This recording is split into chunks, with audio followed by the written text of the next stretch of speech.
clear, they're gorgeous.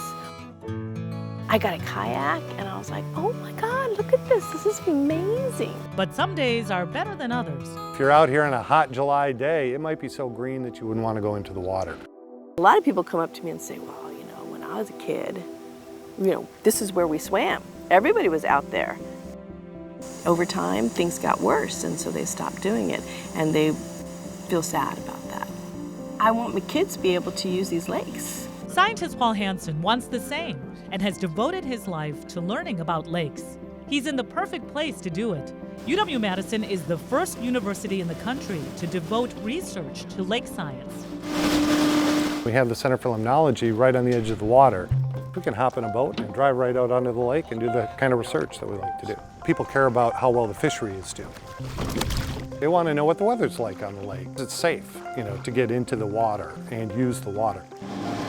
Out past the people boating and fishing, answers are waiting.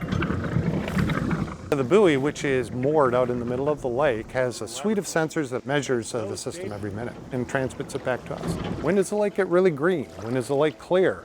What causes it to get green? We need to understand lakes as a system. Not just the physics, the chemistry, and the biology, but the people. People not only use and benefit from the lake, but they also contribute to how the lake behaves.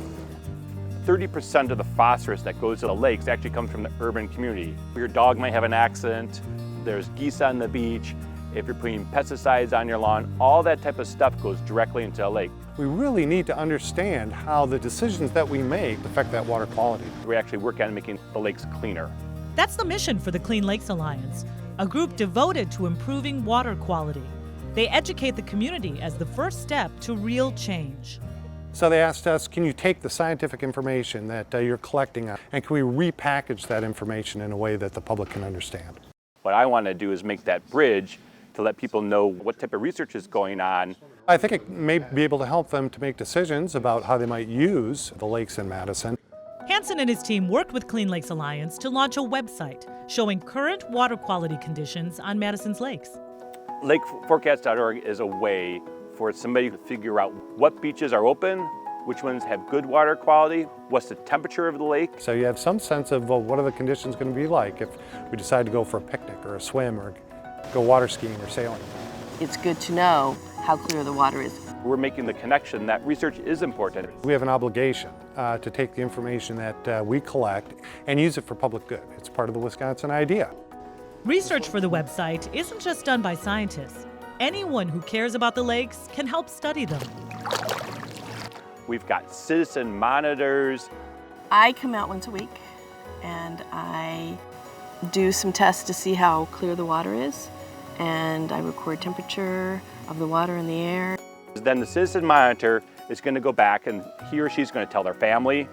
They're going to go to the grocery store, making those connections across the community. People are hungry for this information. The more people we get into the lakes, the cleaner eventually they will be. Look at all that. We have seen changes in other parts of the world in which stakeholders have come together to effect change, and it's worked. I think it's the only thing that's going to create that kind of change. Getting people out there, getting people invested. For my kids and their kids that come along, I firmly believe we are going to see change, in the next 100 years. It feels great.